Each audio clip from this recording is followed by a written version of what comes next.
గౌరవ ప్రధానమంత్రి గారు, గౌరవ ముఖ్యమంత్రి గారు మనకు ఇచ్చిన పిలుపు మేరకు జిల్లాలో కూడా ఇంధన పొదుపులో భాగంగా మనం వీలైనంత వరకు ఎక్కడ అవకాశం ఉంటే అక్కడ మనం ఇంధన రహిత వాహనాలను వాడడానికి, వీలైనంత వరకు సైకిల్స్ని వాడడానికి ప్రయత్నం చేయాలి.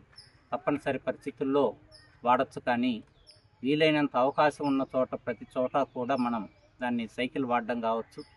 అదేవిధంగా లోకల్ మార్కెట్లు వాటికి వెళ్ళాల్సి వచ్చినా కూడా ఒకటి సైకిల్ వాడాలని చెప్పి కూడా విజ్ఞప్తి చేస్తూ ఉన్నాం.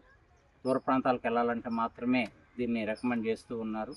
అదేవిధంగా ఇద్దరు ముగ్గురికి వెహికల్స్ ఉండి ఒకే ప్రాంతానికి వెళ్తూ ఉన్నప్పుడు కూడా ఒక వాహనంలో వెళ్ళేట్లుగా ప్లాన్ చేసుకొని ఇంధనాన్ని పొదుపు చేయాలని చెప్పి కూడా జిల్లాలో మనం గౌరవ ముఖ్యమంత్రి గారు ఇచ్చిన సందేశాన్ని తెలియజేయడం జరుగుతూ ఉంది.